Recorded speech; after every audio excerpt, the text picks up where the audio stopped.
What the fuck is up? Welcome back. My name is Noah Hills. You can find me on Twitter at noahmoreparties. You can find my written work on running backs as well as my running back rankings for Devy leagues, dynasty leagues, and this rookie class at noahmoreparties.com. And today's video is sponsored by Dave's Hot Chicken, a high-risk, high-reward meal choice that had me, feeling great beforehand, but afterwards comes the risk. It's what I'm feeling today, and Dave's Hot Chicken is the sponsor of today's video, because today we're talking about another high-risk, high-reward option in this rookie running back class, and I'm not talking about Devon A-Chain, I'm not talking about Deuce Vaughn. Teams might think they're too small is true, contributes to some risk, but it's not interesting. We know that that's the case. They're small. Okay. I'm here to talk about players who could be really good at football, but also who might not be good at football, at least in the NFL. Honorable mention to Sean Tucker. He's got some boom-bust qualities to his game. On top of that, he's got this health thing. He had some medical exemption at the combine that caused him to not be able to participate. He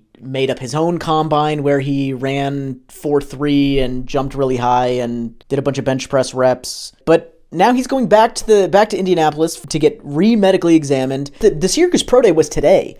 I'm filming this on Monday. Sean Tucker, as far as I know, unless I missed something, he also didn't participate at today's Pro Day. So that's another risky proposition with whatever's going on with Sean Tucker's health. Hopefully he's okay, but as far as we're concerned, that's a little risky. Also, honorable mention to Tank Bigsby. I made a video on him earlier in the offseason. You want my old shit, buy my old albums. He's a risky player. And also honorable mention to Zach Evans, a guy who I love, who is, controversial in this class. But who I'm really talking about today is Kendre Miller. Zach Evans is former teammate at TCU. I know Nick is a fanboy of Kendre Miller. I know Ray GQ is a fanboy of Kendre Miller. There's all sorts of Kendre Miller fanboys running around on YouTube, running around on Twitter. I'm tentatively a fan as well. I get the appeal, but I think there are some significant red flags with Kendre Miller that aren't fully being appreciated in most of the analysis that I'm seeing. So let's get into it and explore some of those.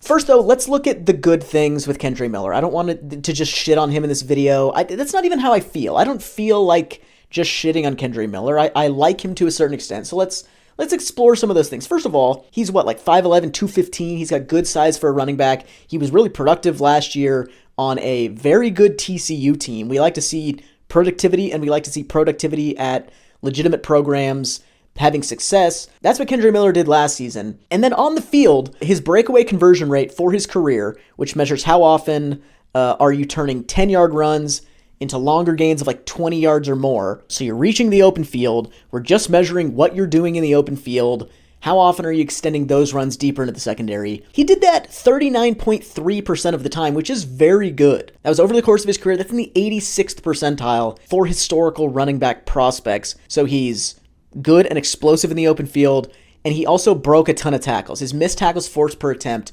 according to Pro Football Focus, 0.31.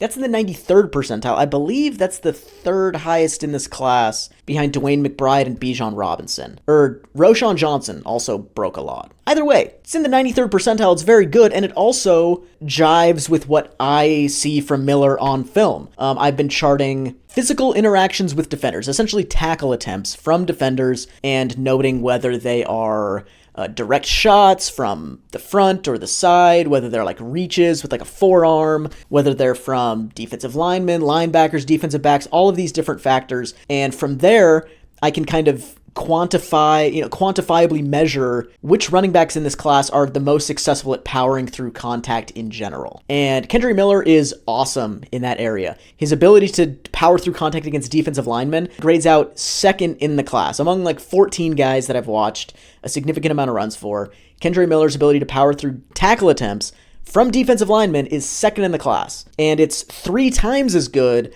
as the class average. The class average is 0.16, which you don't need to know what that means, but Miller scores 0.48 in that area, which isn't, I'm not assigning subjective numbers to this and then averaging them out. I'm just noting what happens on each play, and what happens has a numerical value. So anyway, 3 times as good at that as the average running back in this class. Against linebackers, he's 4th in this class, up there with a strong tier at the top. The average against linebackers is 0.2 for running backs in this class. and Miller is at 0.36. So nearly double the average running back in this class in terms of powering through contact from linebackers.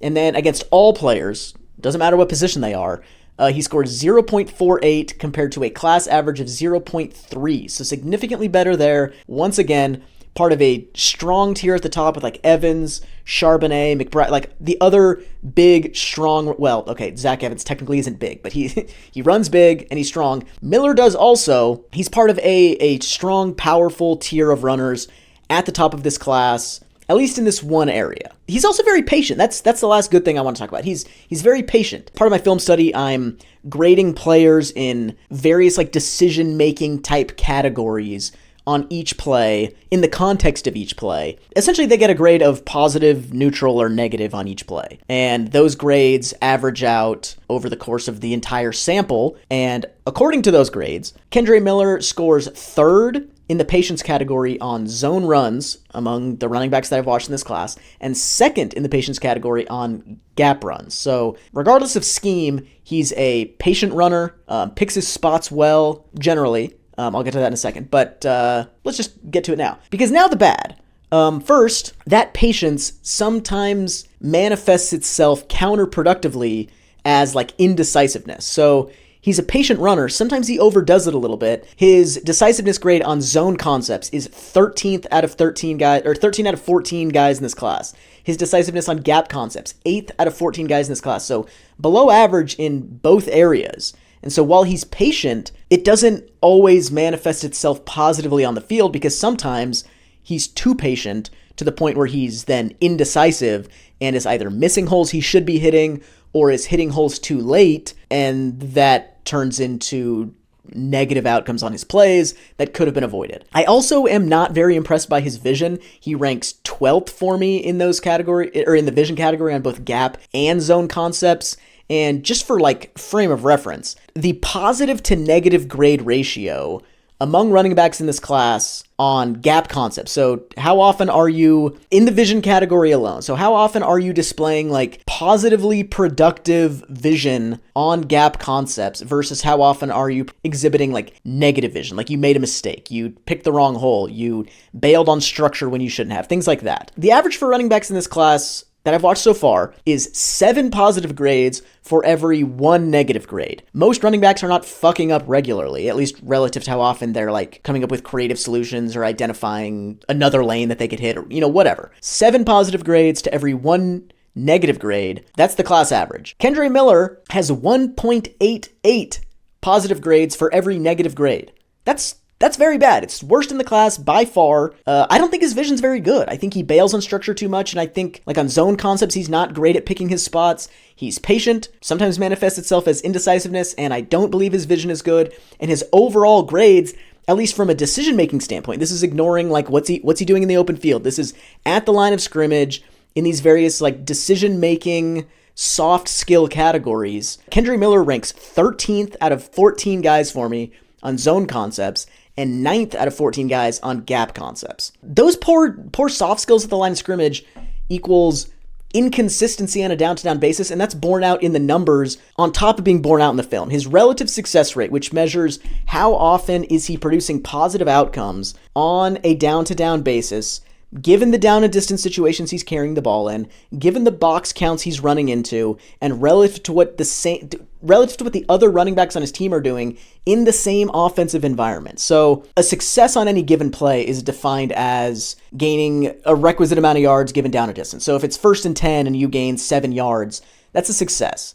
If it's 3rd and 10 and you gain 7 yards, that's a failure. If it's 2nd and 3 and you gain 4 yards, that's great. If it's 1st and 10 and you gain 4 yards, that's bad. So there's all these different factors that go into what's a successful run, essentially using like EPA and things like that. But the minutia doesn't matter. What matters is according to relative success rate, Kendre Miller was producing positive outcomes on his carries 1.1% less often than the other running backs at TCU were during his career. That's in the 26th percentile. Not great. You'd think an exciting professional running back prospect should be creating positive outcomes on his carries more often than the random dudes on his college team. And yeah, he played with Zach Evans, but A, lots of you hate Zach Evans. And B, Zach Evans famously missed a lot of games, Didn't touch the ball a ton at TCU. Like, Zach Evans' contribution to the other running backs at TCU during Kendre Miller's career is relatively small, given like the amount of carries he had.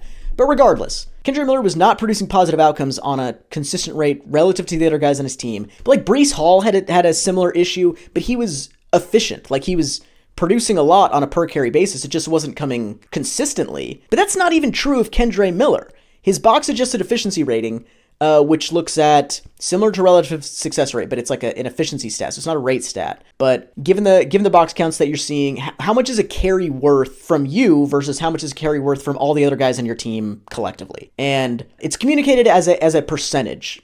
Above or below 100%. So Kendre Miller's career mark in box adjusted efficiency rating is 119%, which basically means that the average carry for Kendre Miller was worth 19% more yardage given the situations he's carrying the ball in than what other running backs at TCU produced. That's good. That's better than what they were doing. We like to see that. But relative to historical running back prospects, that's just in the 51st percentile. It's basically perfectly average relative to what other NFL players did on their college teams, so pretty blah. And last season was the only season in which Kendre Miller was the lead running back at TCU. He had like 230 carries last year, was the number one runner. His box adjusted efficiency rating last year, the only season in which he was the starting lead running back, was 108.5%, which again is more than what his teammates produced, obviously, but that's in the 25th percentile among historical running back prospects. That's not good. For a frame of reference, Tyrion Davis-Price, his career mark in box-adjusted efficiency rating,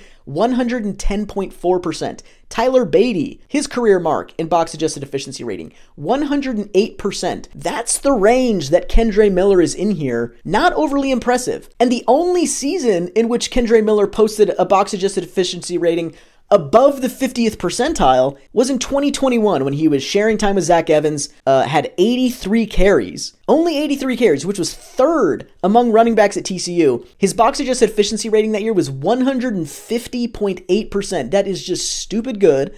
That would be one of the best all time if it was his career mark. Really, really good. But that season, A, low volume, B, not the lead back, C, he converted 8 of his 12 chunk gains into breakaway runs that year. So he reached the secondary. He gained 10 or more yards on 12 of his 83 carries that year, and he converted 8 of those 12 into breakaway runs of 20 yards or more. That's a 66.7% breakaway conversion rate, which is just absolutely ridiculous. The average for NFL, like guys who've been drafted into the league, what they did in college for their careers, the average is 31%. So the average NFL quality running back converts 31% of his 10-yard runs into 20-yard runs in college. In 2021, Kendre Miller did that 66.7% of the time, more than double the average rate. That's not necessarily a bad thing, but the point is that it's like unsustainably high. He gained 45% of his total yards in the open field that year,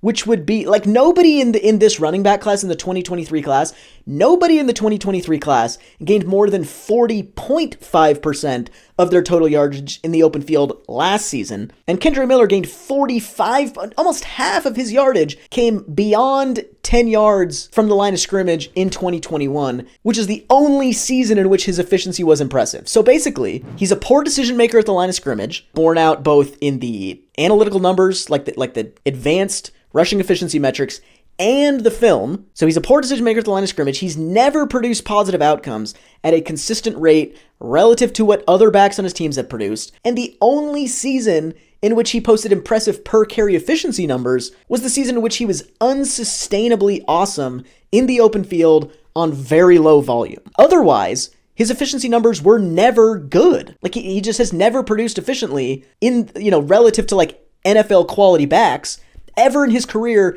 except for the season in which he was stupidly, unsustainably good in the open field. That's not a great mix of factors. You could talk yourself into a guy like that if they were super athletic, like breaking a lot of tackles, good in the open field. We could buy into that a little bit if the guy is super athletic, because those are things that translate with athleticism. If the things you're good at are breaking tackles and making things happen in the open field, it's probably because you're enjoying some sort of like physical or athletic advantage over the guys you're playing with, especially if you're not producing positive outcomes on a consistent, like, per carry basis. So that speaks to soft skills, where, like, missed tackles forced, open field running speaks to athleticism, physicality, grit, things like that. So if those are your traits, and that's the way you win on the field, we can sort of buy into that if you're super athletic. But we're not going to get to see if Kendre Miller is indeed super athletic because he was hurt at the combine, and he's still going to be hurt by the time his pro. We're probably just not going to get athletic testing numbers, which makes it a little bit harder to buy in.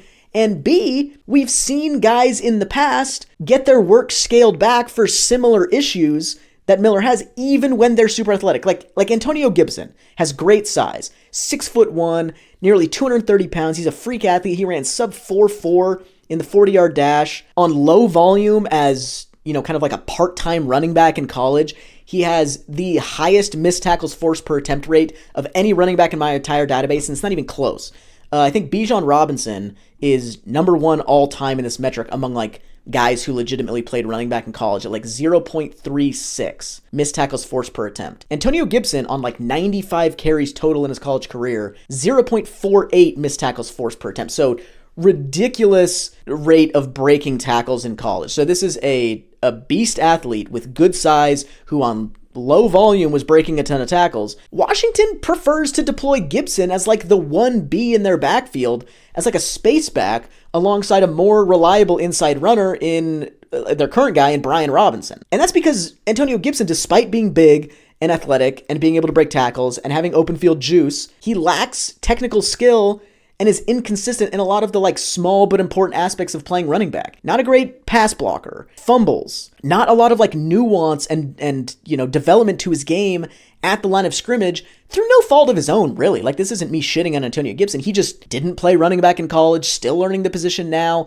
But the reality is, like, you can't put that guy on the field as your number, or not that you can't. Many NFL teams do not want to put a guy like that on the field as their, like, RB1, because he's gonna fuck up more than they like would like him to, more than they can stomach, really. And so they put him on the field on third downs and throw him swing passes and get him in space and let him do things that are, like, conducive to his skill set, because he has a valuable skill set. But the other things, they're going to find a running back who's, like, consistent and reliable and dependable and is not going to screw up in Brian Robinson. We don't have proof of Miller being the athlete that Gibson is. He might be, I don't know, but we don't have any proof of that. And he definitely doesn't have the, like, dynamic receiving chops that Gibson has, that are what keeps Gibson on the field, the athleticism, the receiving chops.